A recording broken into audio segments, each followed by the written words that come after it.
Hey everybody. And a warm welcome to a new story. Today's story is called How My Abusive Ex-Husband Had to Pay More Than $50K. Serves you right, eh? From the PROREVENGE subreddit. I hope you like it and will enjoy the time. If you like my content and this kind of videos, please leave a comment and subscribe to my channel. As always, this story is told from the OP's point of view. Enjoy it. How My Abusive Ex-Husband Had to Pay More Than $50K. Serves you right, eh? So it's a long story. I've been thinking for a few weeks posting here after a friend told me about this forum. First time post, so I am not sure if it is really PROREVENGE and my English is not the best, so bear with me. First of all, a long backstory about me, my a-hole of an ex-husband and my boss. I was in an abusive relationship for over 6 years. My ex is a poor excuse of a human being and I've learned to hate him more than anything else. I'm mad of myself till this day because it took me way too long to get out of this situation. It was not until I got pregnant that I had enough strength to escape everything, so my child has a safe home. I planned everything in secret and left without a word. I moved as far away as I could go. I deleted all my social media accounts, got a new phone number and used my maiden name again. With the money I saved, I bought a train ticket and I've ended up in a small and extremely friendly village. To be honest, it was just a mistake that I've stranded there, but it was the best that could ever happen to me. I was desperate to get a job, but I dropped out of school and ran away with my ex when I was 16. I know it was stupid.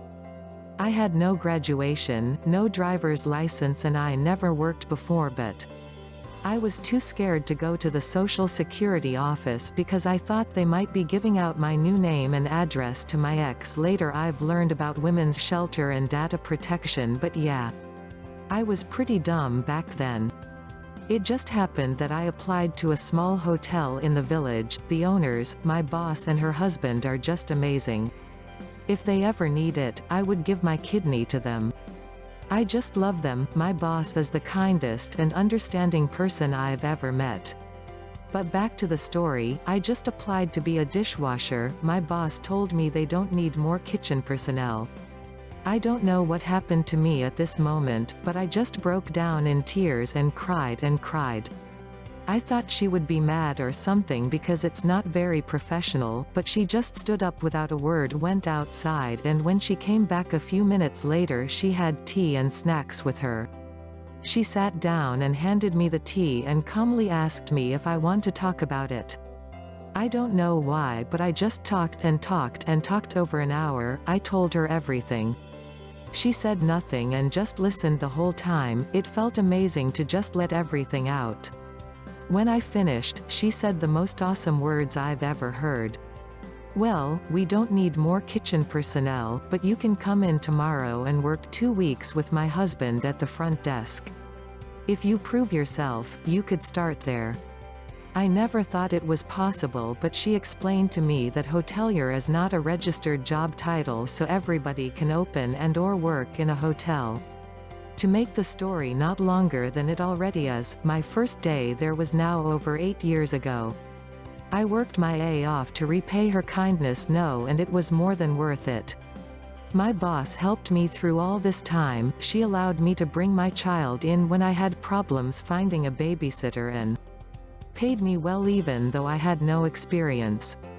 She gave me days off so I can go to school, and I got my graduation after 2 years in evening school.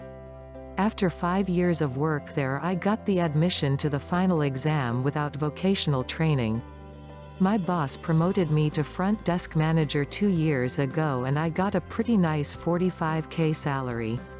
It's enough for me and my daughter to go on vacation twice a year and life a great life. Things were awesome. I never felt better in life until my ex-husband showed up one day at work. He found out where I went because my mother's friend told him by accident. Great. Now he was there at my work telling me how he missed me and how he is sorry for everything that happened, and he wants to be a family again. I kicked him out. A few days gone by and the police were at my door. My ex-husband called the police because of child abduction. It was complicated because of my youth. I've never thought about that when I made my plans. But he was theoretically in the rights to do so, he was the father after all, and I left with the child. But I had one point on my side: he never signed custody, so I had sole custody and therefore it was no abduction. Things were settled with the police and I was allowed to go home.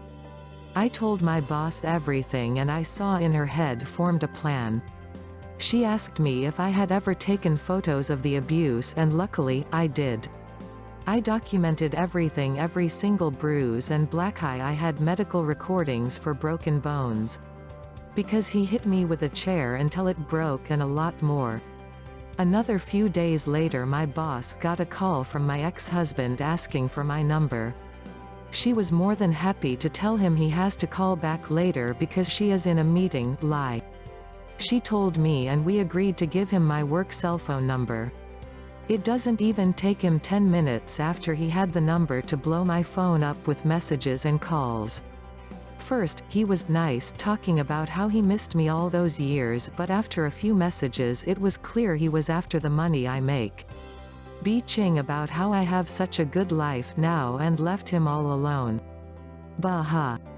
He never worked a day in his life and just used and abused the system to pay for his alcohol and glue addiction. I shit you not. He spends over €500 a month just on glue to sniff it. He cussed at me, called me a whore and even threatened to do harm to me and my child when I refused to take him back. With all these things in hand, my boss went to her longtime lawyer and asked him for advice. In the meantime, my ex-husband wanted to be settled in our hotel. For free OFC, because I'm family after all. When I saw his name in the guest list I was mad. I wanted to kick him out, but my boss told me not to. We have security cameras everywhere and my boss wanted to make sure he is seen on it. I worked the front desk when he checked in and I told him with a smile on my face to kindly F off and leave me alone. He always had a short fuse and hated when I talked back, so he was pissed and cussed at me. Still my smile on my face, I just told him we are never going to be a family and he is the worst person I've ever met. When he saw that I don't fear him anymore, he just hit me over the counter. I pressed my panic button and screamed. 2 of our cooks tackled him until the police arrived. They asked me if I wanted to press charges and I OFC said yes. My boss handed out complaint forms to all guests in the hotel, present or not in the incident, and asked them kindly to please note that they were disturbed trough the commotion and they get 15% of their room prices. Funny thing, nearly all guests handed them back and got their 15% off. So, as I said, the hotel lawyer looked into everything and he managed to sue him. Twice. Once on behalf of the hotel and the second for myself. We had so much evidence that he had to pay for all the money the hotel lost for hitting me in the face with cost of the lawyer, $5K, and he was not allowed near the hotel anymore. For my trial, the judge said normally claims for damages lapse after 3 years, broken bones etc., but he took my particular situation into consideration and I got $25K for damages to my body as well as emotional damage and a restraining order. The best part is, this whole trial made the tax office and the social services looking into it and were more concerned with him. All funds he has evaded were charged him what was about $23K. He got 3 years on probation and 500 hours of community service. Honestly, the money was not important for me, and even though he got what he deserved, in my opinion, I'm proud to get back on him, and at the same time I'm still a bit sad. I blame a lot on me because if I had made things different when I was younger, I might never end up in this situation, but I'm glad everything turned out well. TL, doctor, ex-husband tracks me down 8 years after I left him and got my life right and wants my money. Calls the cops on me and hits me in the face on cam. He got charged over $50K to repay several people. 500 hours community service and got a restraining order. Edit, just to clarify the timeline a bit better, when I ran away with my ex-husband I was 16 years old. I was in the relationship with him for 6 years and I left when I got pregnant. I was a bit over 22 years old then. Now I'm old, according to my daughter, with nearly 31 years. What do you think about this story? Tell me your thought in the comments. If you liked the story and the content, please leave a like, subscribe and share this video. Also have a look into my playlist for more entertaining stories. Hey everybody! And a warm welcome to a new story. Today's story is called Racist Boss Harassed Puerto Rican Employees and Broke Labor Laws. Ended up getting deported. From the PROREVENGE subreddit. I hope you like it and will enjoy the time. If you like my content and this kind of videos, please leave a comment and subscribe to my channel. As always, this story is told from the original writer's point of view. The link is down below in the description. Enjoy it. I worked at a fairly well-known restaurant in a small, northern New England city as an assistant manager. The owners were very successful restaurateurs with several successful non-chain establishments, and spent maybe a day or two a month in our location. The rest of the time there was a general manager in charge. We'll call her Jan. Jan was about as type A as they come. She was a middle-aged woman, but beautiful and petite, and she always looked put together and primped. Jan had started with the owners a decade earlier in their first restaurant as a server and had worked her way up to general manager over the years. At first I just thought she had extremely high standards, which I respected. I have high standards as well and take pride in my work. I had been impressed by how the kitchens were spotless, the staff was immaculate. Like run a white-gloved hand under the back of the oven and it comes back white, kind of clean. And the food was always top quality.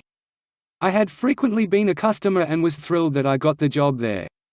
I had been in the business for a decade and that restaurant was the place in our area. I was so excited. Unfortunately, I quickly learned why everything is so shining and perfect. Jan was a tyrant. She was the kind of boss who soured the mood of the entire staff like a storm cloud hovering over us that never went away. Nothing was ever good enough and the standards changed from day to day. On a good day, she would shut herself up in the office and then leave early. Good days were very rare and could turn into bad days at the drop of a dime. On bad days you couldn't be perfect enough and she would come up with new rules and regulations just to punish people. If a host called out sick, they were literal children, she would berate them on the phone and make them cry. If a cook made a mistake on a plate, she would humiliate them in front of the staff. Accuse them of doing it on purpose and then give us all the silent treatment for hours after. Seriously. If someone's cash out was off, even by a few cents, she would accuse them of theft and force me to cut down their hours. As a fellow manager, I was mostly spared her awful behavior, though I had to hear about her treatment from my staff almost every day. All of this was just run-of-the-mill bad boss stuff until it came time for our yearly staff evaluation meetings. This is where Raul enters the story. Raul was a hard-working dishwasher who had moved to our state from Puerto Rico a few years earlier and spoke English with some difficulty. Whenever I had to go over anything official with him, we would have a co-worker translate between us to be sure we were both communicating clearly. Jan refused this courtesy to Raul. This made his evaluation pretty difficult. Raul managed to communicate to us that due to recent cuts in his hours, he would be forced to get a second job to pay the bills. Something about this absolutely set Jan off. She told him she would fire him if he dared. I could see plainly on the intake paperwork in front of me that Raul had been hired with the understanding that it would be a full-time position, so I pointed that out. Jan was furious, but agreed through gritted teeth that if Raul agreed not to get a second job, she would bump his hours up to at least 35 hours a week. It was stated as clear as day and I documented it in my daily manager logbook. Work went on as usual after that and I didn't think much of this meeting again for a few months. Another time a while later, while filing out information for tax returns, Jan called me into the office. I could tell she had pulled the tiny room apart looking for something. All the information about our Puerto Rican employees is gone. she told me with a mixture of panic and suspicion. I looked at the files in question and they all seemed to be in order, so I was confused and told her I couldn't help. A few minutes later I walked back in the office to find her arguing with Rosa, our most talented chef and a Puerto Rican native. Rosa was perfectly fluent in English. Nu Rusa. Jan was speaking to Rosa as though she were hard of hearing or mentally slow. Where is your green card? What are you talking about? Rosa was confused. Are you an illegal or something? Is that why one of you broke in here? To hide the proof? Jan wasn't yelling, but her eyes were cold and flashing with rage. What? Rosa was starting to get angry now. It suddenly clicked for me, so I interrupted. Jan, you do realize that Puerto Rico is a United States territory, right? Of course I know that. Jan snapped back. Okay, so you know that Rosa has a social security number like any other American native. Oh. Right. Never mind Rosa, you can go back to work. Jan did not apologize for accusing Rosa of theft. I was so done with this place after that. Jan did all kinds of little things like that and she never apologized. I had already gotten a job offer for a place closer to my house when the final straw came. I was the closing manager one day and got in just before the dinner rush to see Raoul storming out the back door. He didn't speak much English, but his F-king lady was very clear. Jan had lied about raising his hours to 35 per week, so Raoul had gotten the second job he talked about. When Jan found out, she fired him, but not before saying something about how all you illegals are the same. She was really fixated on these American citizens being illegal aliens for some reason. By this point, I.F. King hated this woman too. She once told me my clothing made me look poor in front of the whole staff. I was wearing what she made me wear. Meanwhile she wore open-toed shoes behind the line, which is against the health codes. And once her fake nail fell off into the coleslaw and she wouldn't let anyone toss it out after she retrieved it. This is just the tip of the iceberg, but I have a life to live. Since I knew I would be leaving soon anyway. I told Raoul he should go after our boss for wrongful termination since I had documented proof with Jan's signature. That he had been promised more hours and that Jan had broken the agreement, not Raoul. The last time I saw Jan was on my way out of Raoul's lawyer's office after giving a deposition about several labor laws she had violated. At least the ones that I knew about. Apparently there were many others she had broken in front of other employees. She couldn't even look me in the eye. The best part? At my deposition I learned that Jan was actually the one who was illegally in the country. Her green card had recently expired. She was Canadian. She ended up being sent back to Canada as a result of this case and no one has heard from her since. Raoul was granted 6 months of unemployment pay, plus the restaurant had to pay his legal fees. They closed that location not long after. Maybe they should hire their managers more carefully next time? Jan, if you're reading this, I hope you got your things together. I also hope you learn to wear closed-toe shoes behind the line. You wouldn't want to end up a huge, gigantic FK up due to your own negligence, now would you? What do you think about this story? Tell me your thoughts in the comments. If you liked the story and the content, please leave a like, subscribe and share this video. Also have a look into my playlist for more entertaining stories. Thank you and have a nice day. Hey everybody! And a warm welcome to a new story. Today's story is called Treat Me Like Garbage for 3+ years and Try to Deny Me My Unemployment? We'll see about that, from the PROREVENGE subreddit.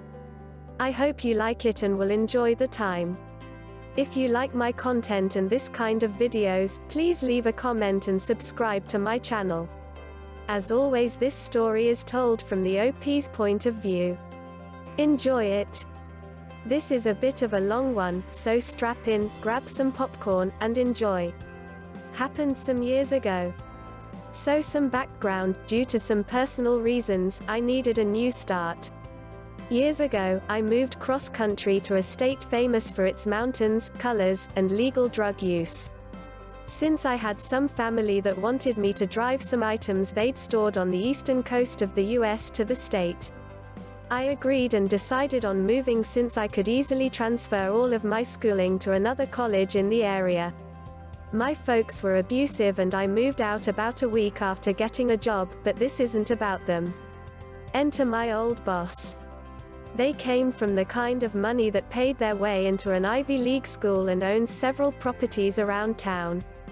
They're also the sort of person who stopped their birth control just to get pregnant and keep their equally douchey boyfriend around. Just some background and used to establish character. The details and background. My new job was working as an assistant. I thought that it was odd that the interview was at a Starbucks, but I needed the job. I accepted minimum wage as a 1099 employee. Yes, I know I was dumb at the time, don't worry, I've learned better and started. My new workplace was out of their basement. Odd, but I'm a good guy, so I roll with it. Folks, I'm not exaggerating in the least when I say I worked sometimes upwards of 70+ hours a week. This was a job that was pitched to me as part-time. After months there, I did everything from answering phones, running social media and websites, drafting estimates, doing all IT work, some minor cleaning, and generally trying to help out this business in any way I could. I bent over backwards and then some more. Years later I realized I set an impossibly high standard for myself and others as the first employee of this business. Fast forward to some years in the future. I had left due to some stress-related health concerns. Essentially, I had a small stroke because of the stress and berating. I later came back, as I was and still am a very pay-it-forward person, and felt that I owed the company for getting me a start in an industry that got me out of retail. I've since learned better in this respect too. The work environment was never great. Any small mistake was treated as a large offense, instead of this being a red flag to me. I doubled down, did beyond my best to check all work, and even taught myself some coding and server management that would help the business. Business started to pick up and we were soon busy enough to be able to afford a new location. I had suggested leasing a place near our primary clientele. We also needed to hire more staff since the workload was too much for 2 people. Before I left the first time, I had trained 2 office personnel. The company had also promoted me. As anyone who has worked in a small business can tell you, you'll wear a lot of hats. So my job title was somewhere around estimator, office manager, field representative. The owner had also bought a house in a residential neighborhood with the intention of renovating it to be our new office. Problems and red flags. Well, any business has its problems, here's the ones for this company. New office was a house. The lot was zoned for residential. This was apparent at the time of purchase. While homeowners can pull permits, you have to actually pull the permit for the work. We couldn't keep staff or subs to save our life. Turnover was ridiculous. The owner was using the business accounts as their personal accounts. Anytime the owner came back in, all staff were expected to drop what they were doing and listen to their tirade and demands. God's help you if you forgot anything or didn't do it to their exact, sometimes incorrect specifications. Or the specifications they came up with and didn't tell you about. The owner would scream, shout, and fume with staff.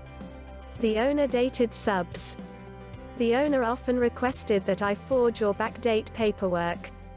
I'm a notary, this is not only illegal, but I could lose that privilege. The owner and other workers would smoke pot on the premises.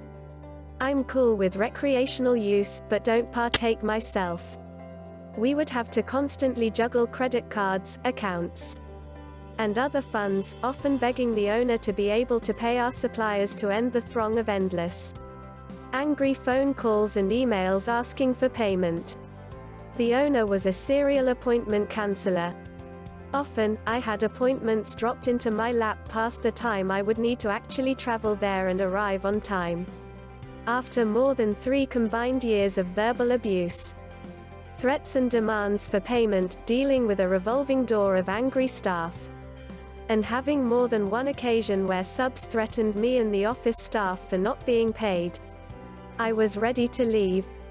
I put in my notice as I was having the same stress-related health issues. The owner panicked and offered to sit down and talk things out. I had no intention of going back to working for $13 per hour, with no benefits, and dealing with downright childish behavior. I hadn't even been sat down for an interview, offered any sort of salary when I came back, and jumped in because they desperately needed the help. I knew that and got straight to work. But here we were in a public shop, talking things over, and I explained the issues in this toxic environment and how it was affecting me, why I was leaving, and that I was sorry things had turned out this way. To my surprise, they came back with a counteroffer for a fair wage, praised my work, threw in some benefits, and offered to let me work from home for a large percentage of the week. I was still working on lining up a better job at the time, and due to a series of equally bad employment situations before. Don't work for a GC if you can help it. I needed to rebuild my savings. I agreed and had written proof of this agreement. 3 months go by, and for nearly every week I've received multiple calls after my shift asking why I haven't been doing X, Y, Z task. Why, insert insurance or customer name, hasn't paid up yet. And, of course, being called into the office more due to the needs of the business. Anytime I'm in the office, I'm putting out more fires than the New York Fire Department. Their bookkeeping assistant treats me like garbage. Anytime I had to teach them how to use a new system or even Excel, I'm met with opposition, stubbornness, and later would receive complaints about how I was being condescending to them. In truth, they were very computer illiterate and unqualified for their position. That they worked for next to nothing and would flatter the owner. They were generally two-faced and a brown-nosser. The company also had a new office manager since I was working on mostly estimates and negotiations.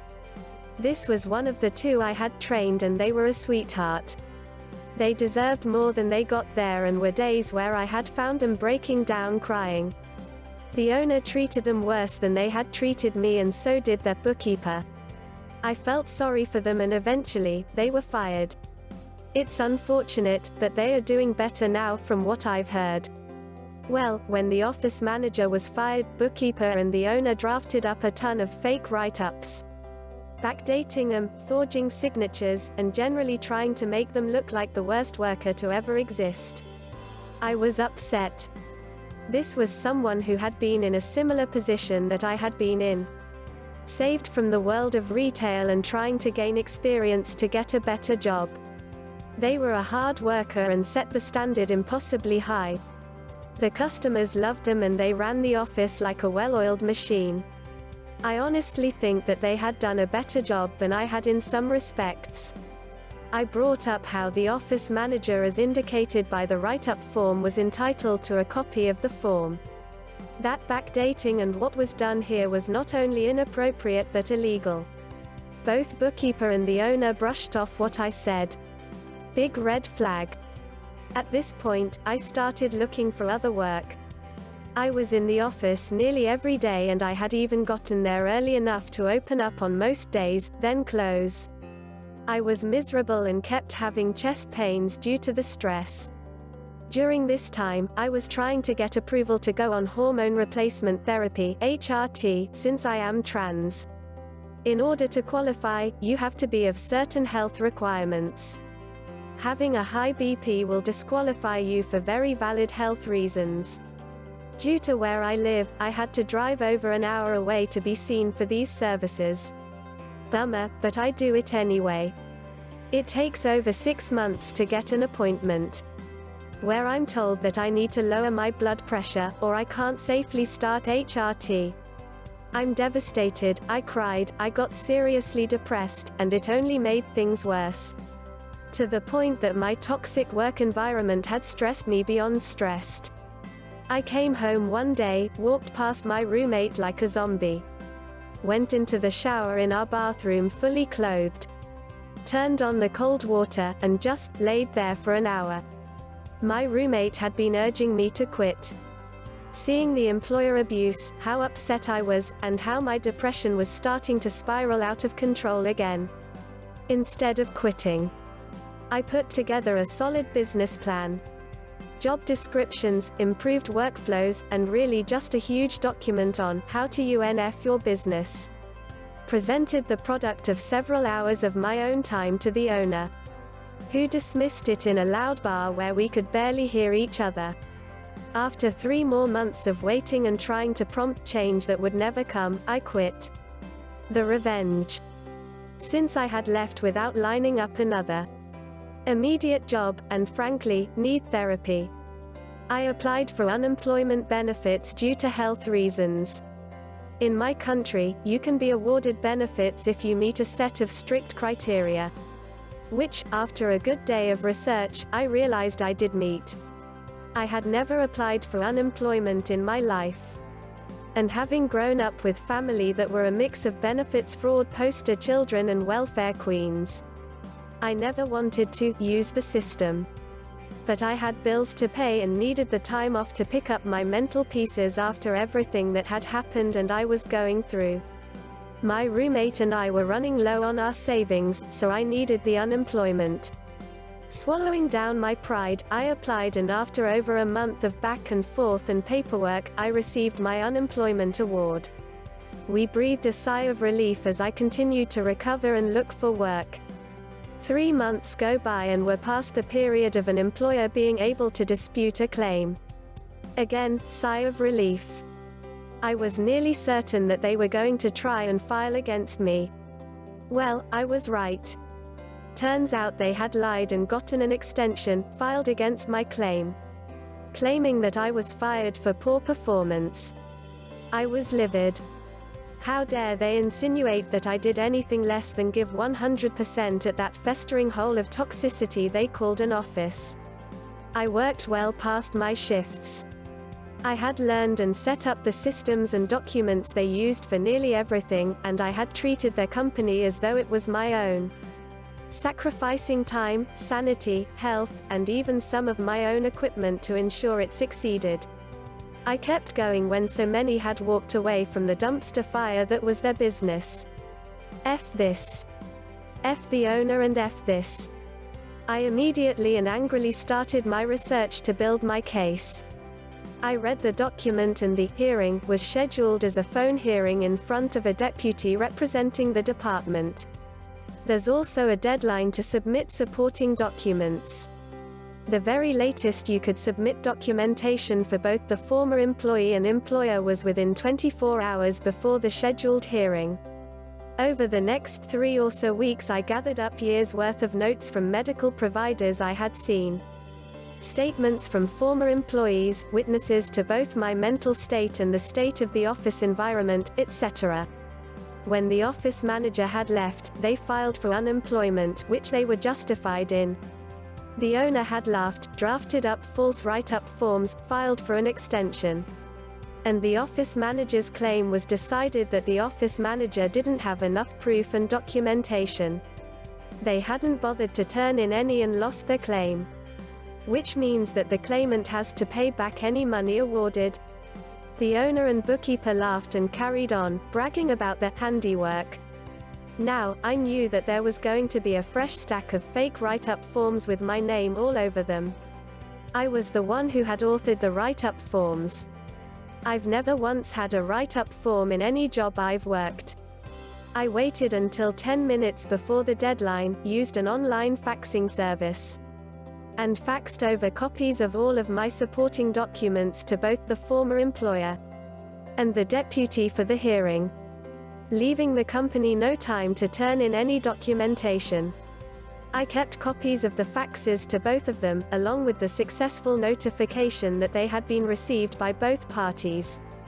If they had any documentation, they had to send it to both parties.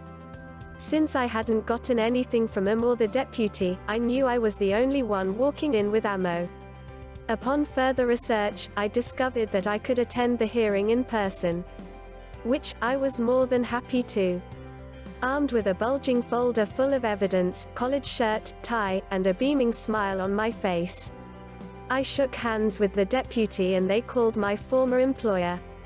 Bookkeeper answers the phone, we're sworn in, all documentation is listed and verified that it has been received.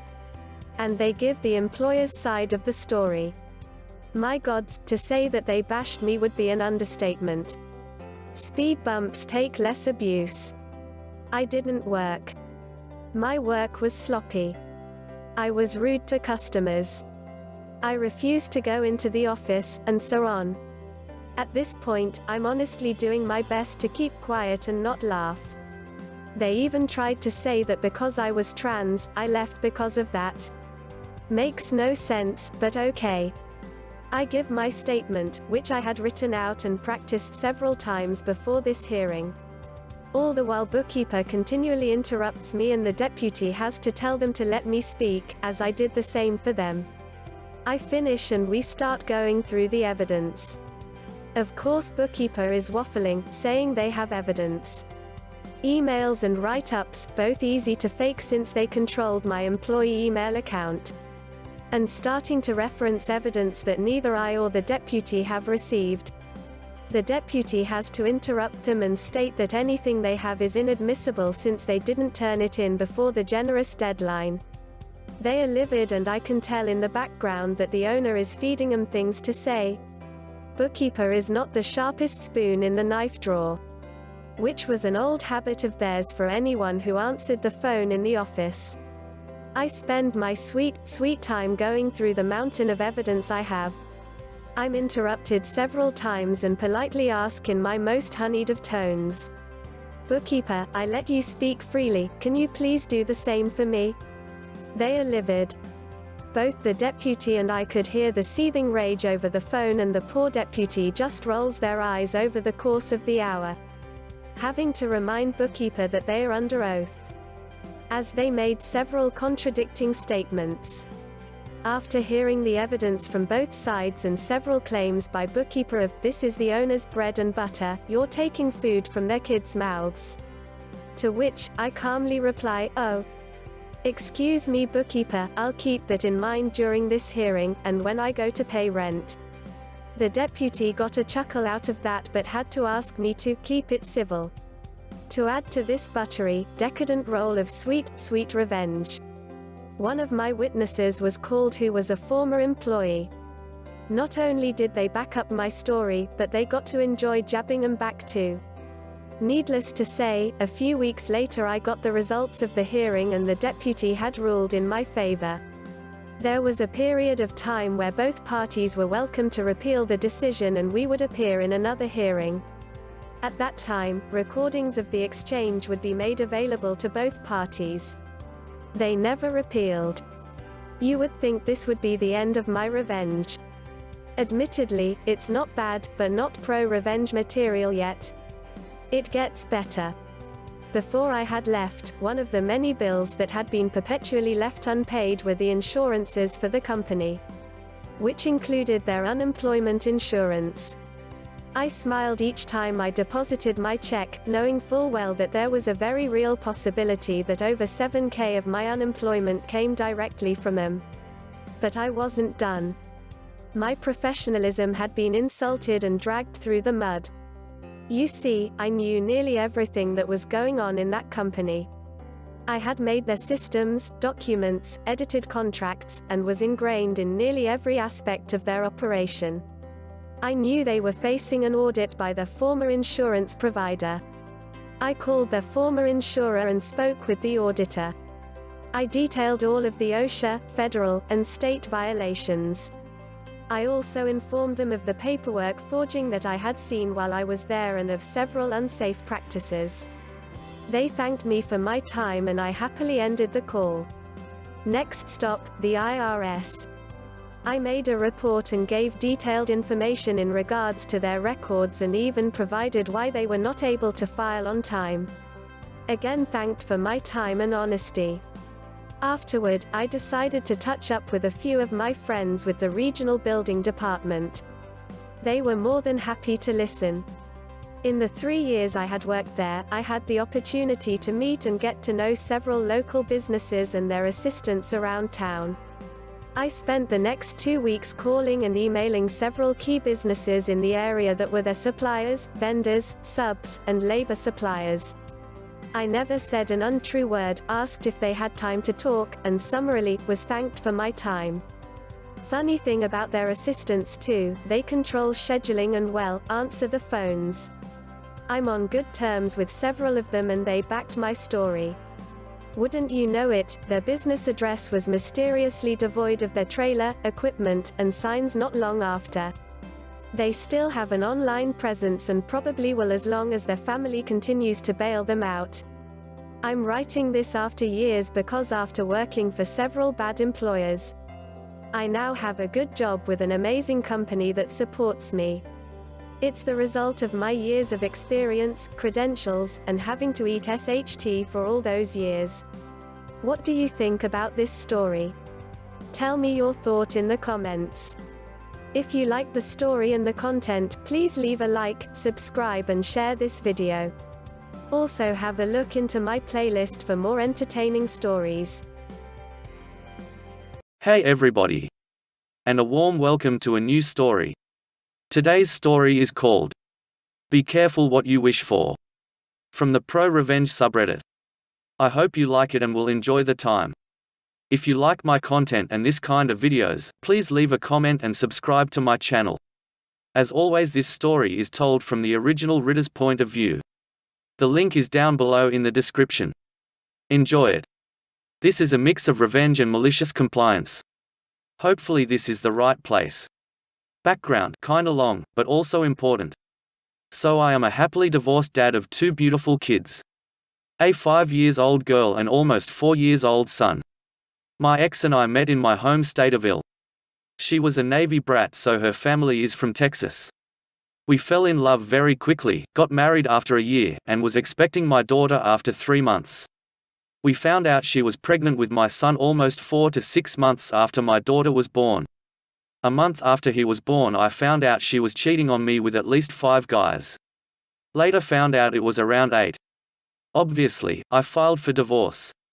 I got the lawyer, changed my banking accounts, and presented her with papers. The first copy was rejected for a reason I can't quite remember. Upon revision, I had my lawyer also change the custody from me having the kids every other weekend to every single weekend. Much to his surprise, she signed it. We shared the kids accordingly. She was super pissed, but there was nothing she could do about it. And when she and I could no longer afford to live in the state, she moved back to Texas.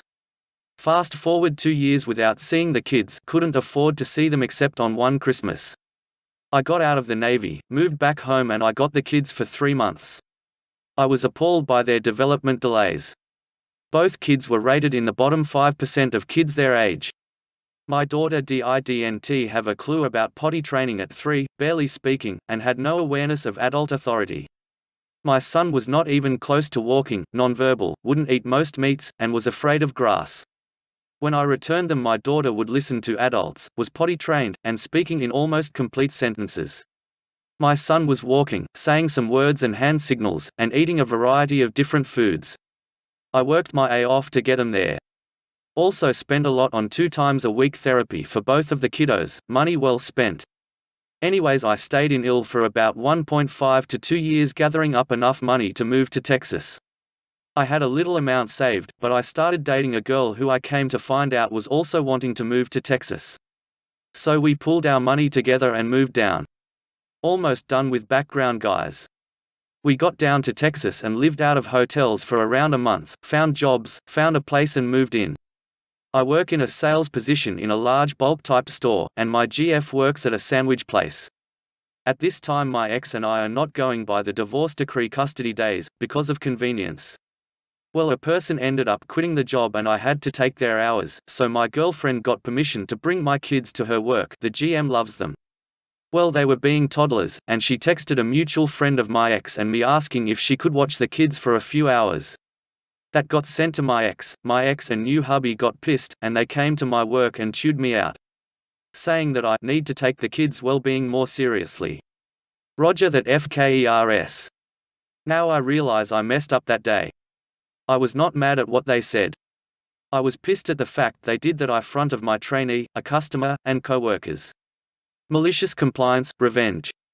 During my setup phase, I was not paying my full child support, which was kind of them, but that ended because I was now taking things more seriously.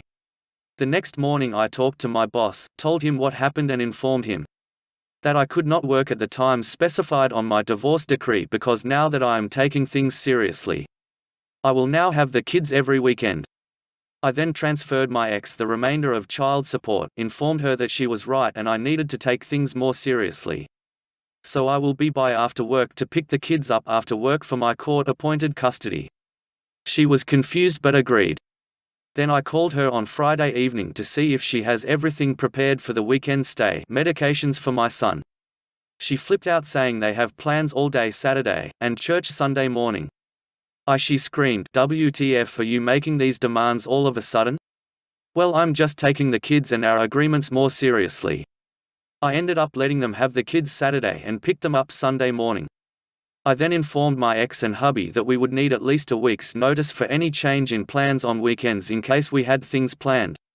Generally, if they wanted to do something special with kids if we didn't have plans, even at last minute. Since I was taking things more seriously, my girlfriend and I kept very meticulous records of any injury, like diaper rash on my daughter from not wiping correctly, and physical appearance upon pickup. We would treat said rashes, note any changes in our little black book, them take a photo of the pages with a time stamp. When they returned, we would then note any worsening of any rash, injury, or non-treatment. We also sign the kids up for more therapy since they are still very much behind. This went on for a few months until, surprise, my ex had enough and brought me to court to force the changes she wanted. I presented the judge with everything. The DRS notes I had from day one, the doctor's notes from my ex with conflicting information. These notes were things she would tell the state-funded therapist for my son, as well as all the expenses for the therapies I was giving my kids. Then I showed her our notes, the printed time-stamped photos, and the many times any rashes would be present or worse when we got the kids. My ex broke down into tears since she brought her entire family and several friends for support. The increase in child support she wanted was shot down, and instead was almost halved since I was making less than I was prior. The expenses I had for the kids, and my overall time with the kiddos. The change in custody she so desperately wanted? Well, the judge ordered it to stay the same with the change of alternating Sundays, slightly annoying.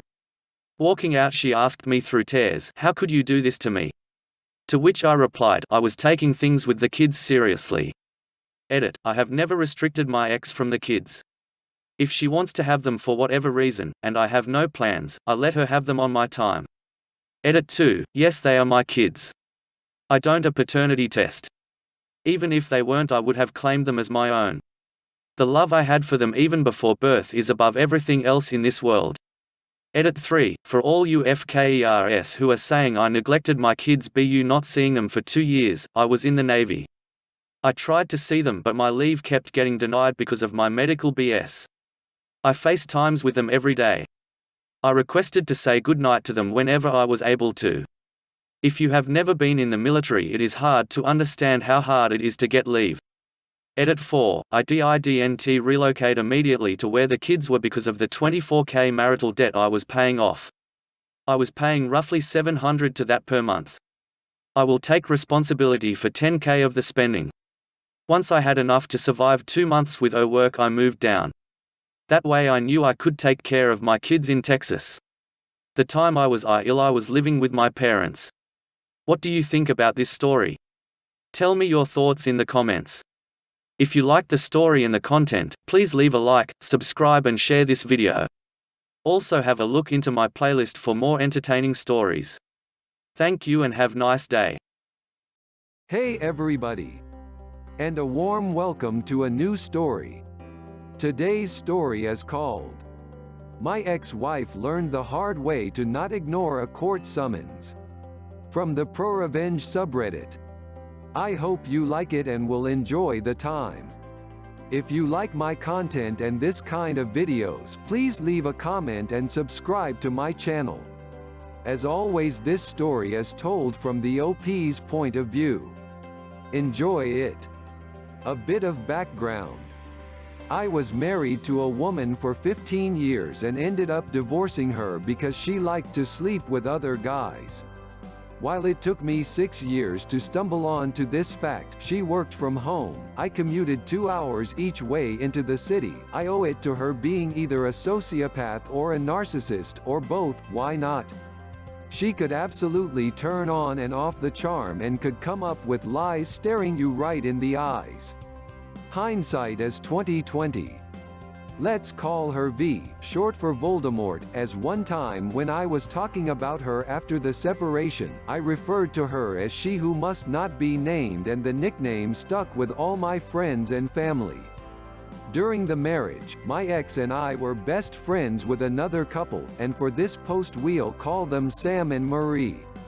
Sam was, still as, my best friend. Marie was V's best friend.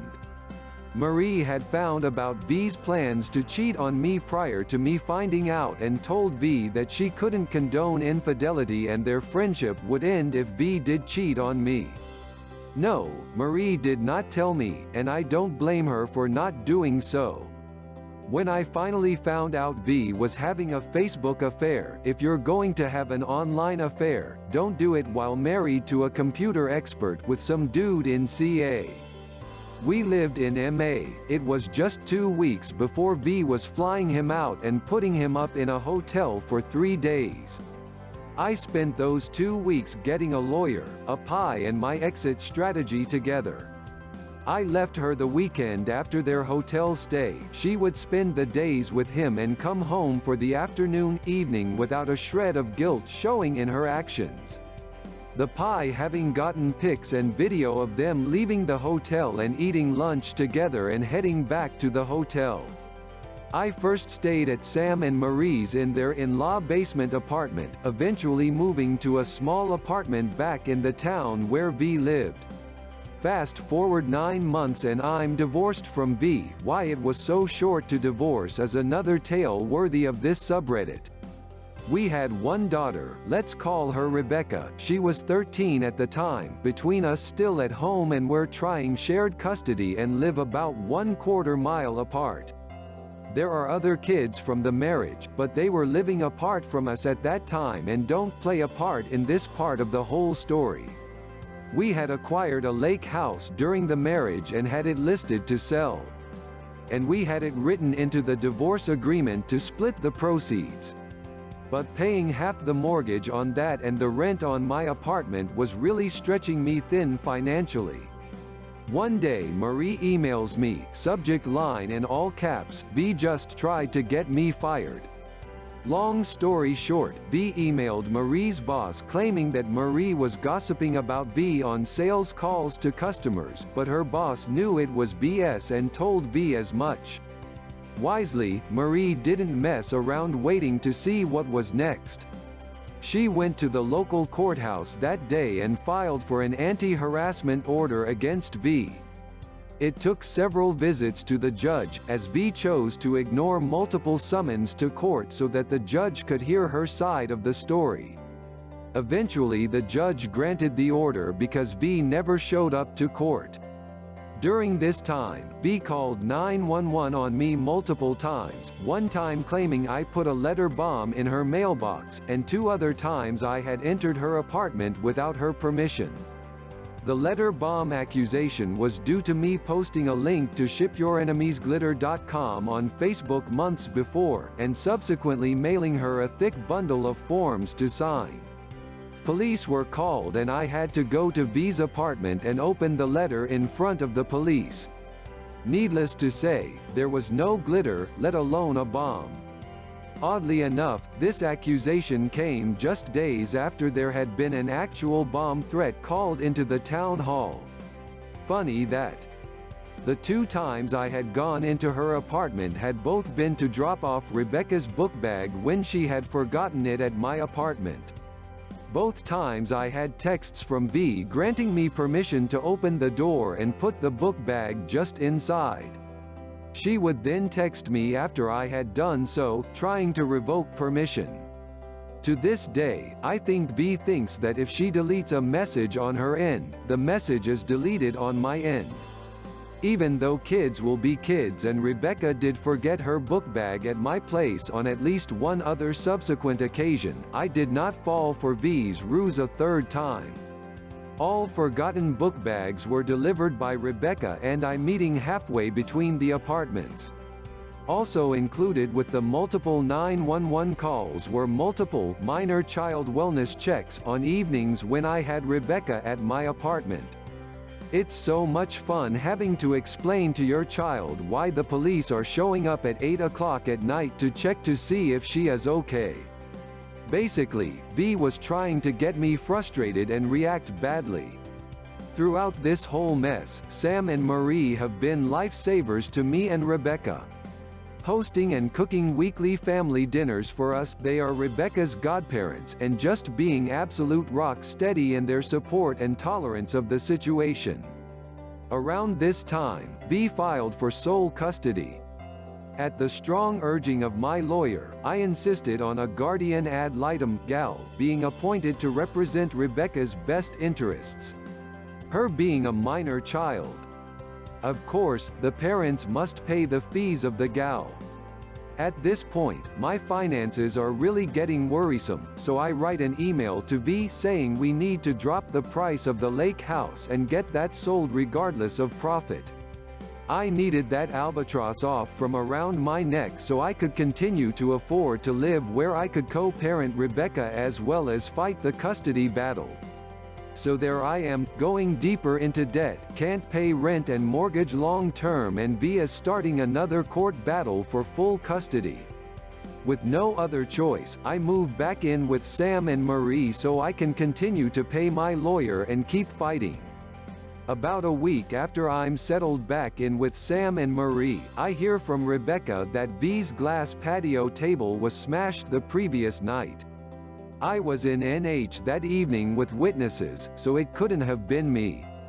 I was paying for Rebecca's cell phone and we have Life 360, so we could know where each other was at any time. Due to an earlier threat by V to take the two youngest kids and move to CA to be with the idiot from Facebook.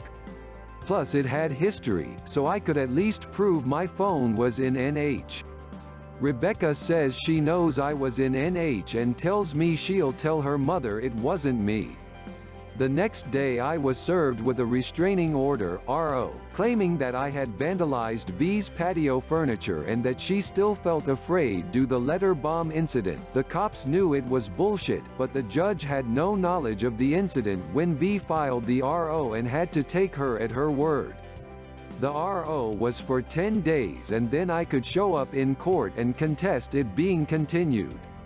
The officer who served the RO explained that he had to confiscate any firearms and licenses. While I did have a recently acquired Class A concealed carry license, actually from a couple's firearms course that was an anniversary gift from V the previous year. I hadn't any firearms other than a BB gun of Rebecca's. The officer left with just the Class A license, smiling as he said he was pretty sure I wasn't going to go on a rampage with a BB gun. The first thing I did the next day was to go to the police station and request all incident reports that involved me since I left her. I knew of 7 incidents, but the desk sergeant informed me they had 19 incident reports from V. He talked to me a bit, clearly trying to get a feel for what kind of person I was, and just what was going on. We parted company with him assuring me that the patrol officers would now know what was going on, and the PD would do right by me so long I kept my cool. Fair enough. 2 nights before the court appearance to contest the RO, Sam, Marie and I are sitting on their porch, drinking some beer and brainstorming about what I'm going to say to the judge. I'm a bit discouraged because I know it's going to be a he said, she said situation, and I'm living in Massachusetts. If your chromosomes don't match, you are a second-class citizen when it comes to parental rights in MA. Plus, V deserves an Oscar for how well she plays the victim. It wasn't looking good. My only hope was if V decided the RO itself was enough to make me look bad to the gal and not show up and let the RO expire. Marie suddenly said, "Hey, let me see the RO." I handed it over to her. "Hey, this is my judge. She's the judge that granted me the anti-harassment order against V." "You're kidding." Sam and I looked at each other in amazement. "I swear it is. Let me go get it." Marie goes inside and comes back a few minutes later with her court order. Sure enough, it's the same judge. My grin felt like it was going to split my lips. Now I knew exactly what to do. Now for the meat of the story. The court date to contest the RO arrived and I'm there first thing, just me. No lawyer, because he had to appear in court elsewhere. I strongly hoped that V wouldn't show up, but she did, with someone other than her divorce lawyer, and before court was in session her new lawyer approached me and offered to let the no contact order lapse but wanted a do not abuse order left in place. I politely declined her offer, stating I had done nothing to warrant either order and that I wanted the judge to hear my argument. V's lawyer was taken aback by this a bit and then shrugged as if to say, "It's your funeral," and walked back to where V was sitting. We went in front of the judge and V told her side of the story and I started telling mine, introducing all the incident reports from the police department, but V and her lawyer didn't have copies of all of them, so the judge sent us back to the gallery to await second call while V and her lawyer reviewed the reports. When we were called back, the judge started to go into the content of the police reports and I stated that the content was almost irrelevant, but she insisted on going through them. During that V emphasized the two incidents where I briefly entered V's apartment with her permission, but she characterized them as me doing so without her permission. I said that if necessary, I would be able to provide the communications where she gave me permission, but I didn't have them with me today. When going through the first police report from the night I found out about the online affair, wherein V claimed I had brain lesions, V also tried to characterize me as having multiple personality disorder as told to her by our shared primary care physician. The judge asked her with no little incredulity, "His doctor told you this without his permission?" "Yes, Your Honor." The judge looked at me, puzzled. I shrugged and said while slowly shaking my head in disbelief, "I have a very close relationship with my doctor, and I highly doubt he would violate HIPAA." She looked a little nonplussed, but I think she got the message that V wasn't being entirely truthful.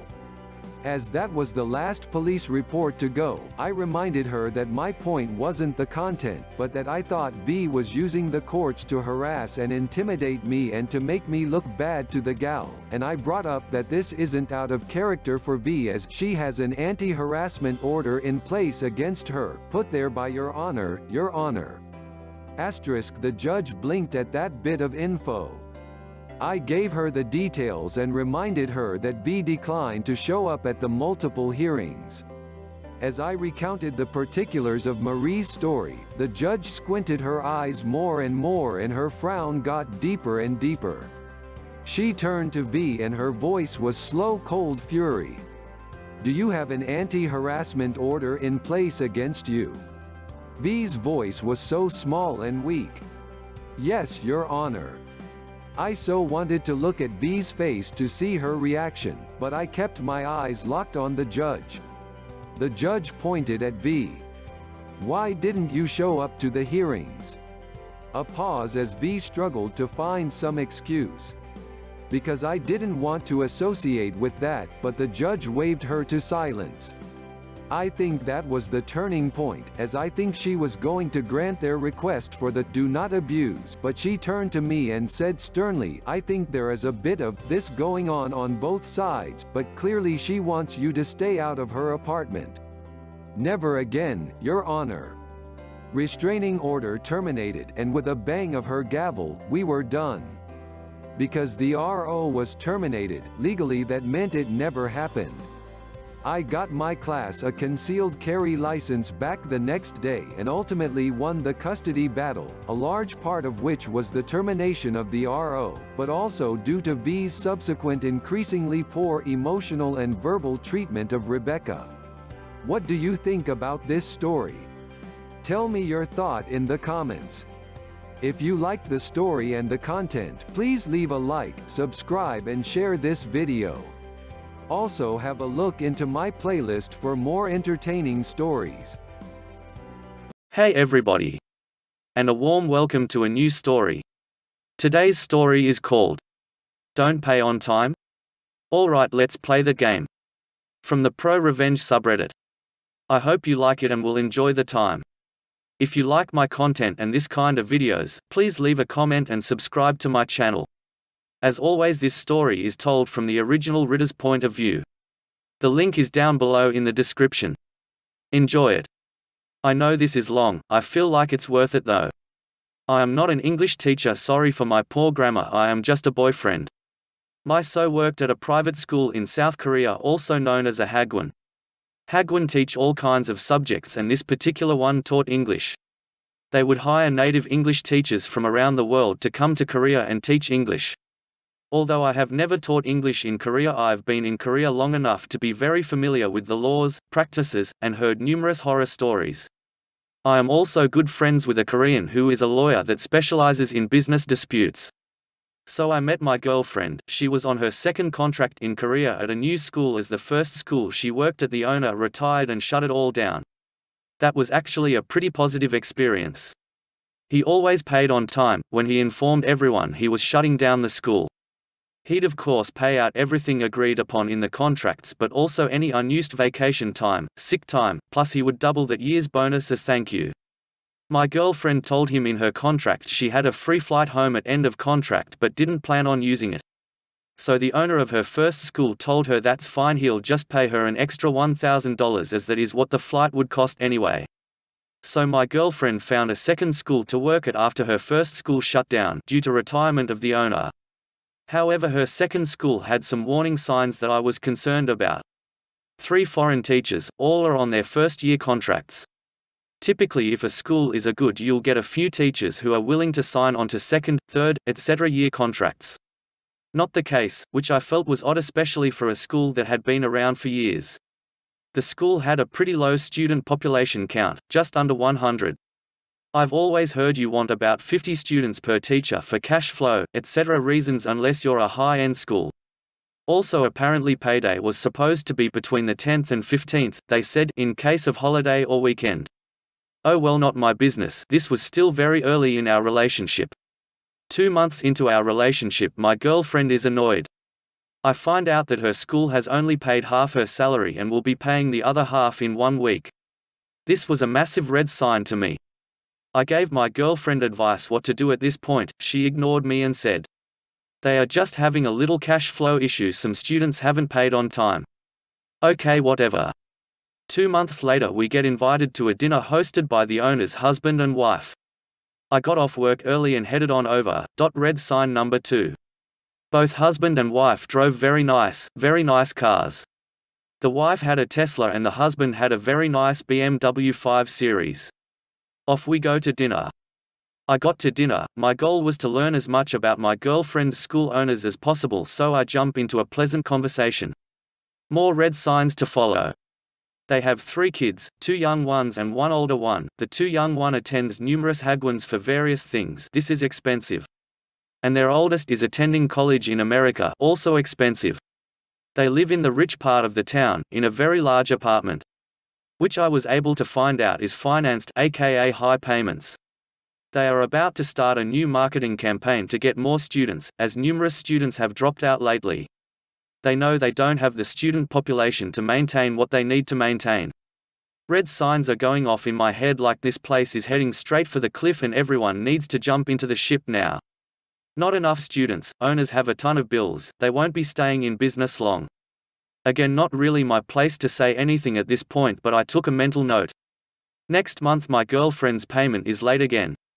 Let's just say she kept telling me to mind my own business each time I tried to give her advice. This went on like this for 3 months. And finally, she went an entire month without getting her full salary. She got about a 1/3. Final red sign. Girlfriend comes over to a letter on her door of her apartment for eviction. You see, in Korea it's common for the school to pay the rent and provide housing. Apparently they haven't been paying rent. Girlfriend is mad, she's broke, and about to become homeless. The time for action is now. Remember when I said I knew what to do? Pro-revenge starts here. I had her check her national pension, tax records, and health care information. All of which are legal requirements for her to maintain her visa. Even though her school hasn't paid those things for months. She's required to pay them. I'm fuming pissed. This school is royally f***ing over my girlfriend, and that's not cool. My girlfriend is distraught cause she's a very prideful woman that now has to ask her boyfriend, that's me, for help. I pull into the savings and pay up all her requirements and set up regular monthly payments to ensure that even if her school doesn't pay, which they haven't, she can maintain her visa. I then ask her a favor. I want to sit down with her co-teachers. Experience has taught me, she's not the only one getting FKED over. However, do you know what the beautiful thing about this is? You see, the Korean government is sick and tired of schools bringing over foreign teachers and f***ing them over. In the past, those teachers who have gotten FKED up have gone crawling to their respective embassies. Oftentimes homeless, penniless, with nowhere to turn. Because their employer didn't have the resources to meet their contractual obligations, and many schools were getting shut down, especially on the third compliant smiley face. I tell all her co-teachers to keep going to work, they have to maintain their visas, and I would get back with them in a day or so. I also am good friends with a Korean who is a lawyer that specializes in business disputes. Remember that part? This lawyer and I go way back. I've known him for a better part of a decade. He helped me navigate my divorce. I gave him a couch to sleep on when he was going through his divorce. I once loaned him money, he paid me back, and we both really liked helping each other out. Now I'll spoil the fun for you. No, this lawyer, my friend, is not going to be suing the school, but. So I called up my friend and said, hey, I want to go drink some soju and talk to you about something and maybe hit you up for a favor. He goes, sure thing. We go to our favorite barbecue place, start pounding back the soju as I explain to him the situation. He's getting madder and madder. He's upset because he feels like this is giving those foreigners a bad view on his country, and he hates Koreans that make Korea look bad. And I ask him to help file claims with the labor board. With the goal of getting them paid. Getting them a letter of release so they can switch to D10 visas and find a better school or leave Korea altogether if they choose. Getting the school shut down. Now my friend wouldn't be suing the school as a government-appointed lawyer would be, since this is a labor board issue. He really doesn't need to do much. However, when a Korean lawyer who specializes in business law calls the labor board to file a complaint about a breach of contract with an English teacher against a hagwon, that carries more weight than if the teacher goes through it by themselves. Also, I feel like it helps the communication and eliminated potential language disputes. This would be compounded by the fact if each of those teachers filed separate cases against the same school a few days apart. He agrees to help. Strike 1. Girlfriend goes up first. My friend sits down with her, collects what evidence she has, calls the labor board. Complaint 1 filled. Bam. Girlfriend goes to school. Her boss is pissed. Her boss approaches her and asks, "How can you betray me?" My girlfriend said, "Pay me my money." Boss asks, "How can you do this?" Girlfriend said she smiled and said, "This is just the start." Strike 2. Strike 1 is still underway, with the labor board coming down the necks of the hagwon owners demanding payment. Demanding to know my girlfriend hasn't been paid. Friend calls the labor board, same case manager. He files case number 2 against the school. Next day my girlfriend and strike 2 teacher is called into a meeting with her owner and husband. They want to work out a payment plan and give them a letter of release. Girlfriend says full payment in full of all money owed plus bonus for completion of contract prorated for months completed or no deal. The owner tells her that's not possible. Girlfriend said that's fine, full payment or no deal. Strike 2.5. My friend finds out what the hagwon owners tried to do. He advises my girlfriend and her co-teachers if that happens again do not engage in any negotiations, hand them his business card over. And tell them if they have a settlement offer they can call their lawyer. He gives business cards to all teachers. Strike 3. Bam, wham, open a can of worms folks, we are here. Co-teacher 3 goes to my friend, he calls the labor board, guess what? Same case manager has gotten 3 valid labor disputes over breach of contract from the same school, all in a matter of 2 weeks. This school is now not only a liability to its employees, but the Korean government. The hits land. Labor board apparently called the school, demands that all salaries, pension payments, taxes, health insurance premiums, and rent will be paid in full within 10 days, or the education license and business license will be revoked and the school's assets will be seized and sold to pay the teachers what they are due. In addition, creditors, etc., who are also very likely owed money will be paid. Left hook lands. My girlfriend said the next day at school was crazy, the owners were freaking the fuck out. Their entire lives was falling apart, they had a government lawyer so far up there they couldn't even sit down. That's when the owners decided they would pull all the teachers into a meeting and work out a settlement. Keep in mind at this point the school owed approx $20,000 in back wages, health care premiums, pension payments, and future liabilities on top of whatever rent was due for all their apartments, which by this point were all under separate eviction proceedings.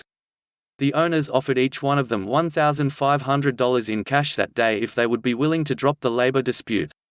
Each one of the teachers pulled out my friend's business card and said, any settlement offers should be made to my lawyer. I so wish I could have seen this happen. The owners grab the business cards, look at the teachers and go, you have a Korean lawyer? They answer, yes. You all have the same lawyer? They answer, yes. Can you imagine, have 3 separate legal issues from 3 separate people, and finding out the same lawyer is representing each individual suing you? How that must feel. Will you take the 1.5 now and we work out a payment plan? They all say, talk to my lawyer, at the same time. They leave the meeting. That night all 4 of us partied, they all felt like complete badass. Their owners now knew how truly fucked they were. We had a pretty good party that night, the end was near. The owners dodge a bullet, for now. The labor board was really pissed. According to my friend who was following up with the labor board, the process to resolve this was being fast-tracked. And the labor board was deadly serious about shutting this school down if they couldn't pay by the deadline. Apparently the owners were trying to secure a loan to pay the teachers and keep the teachers employed and the school open. They filled for extensions, and got some more time. They did pay out partial salaries which helped the teachers get by day by day. By this point my girlfriend had already been evicted and was living with me and I was supporting her. She was loaning her partial payments to her co-teachers who didn't have the same support. Sir, it is time to drop, fat boy. It was a Thursday, my girlfriend had just arrived at work. Yes, she was still legally required to work at a school that wasn't paying her. When shortly after she started a bunch of Koreans arrived in suits, posted up notices.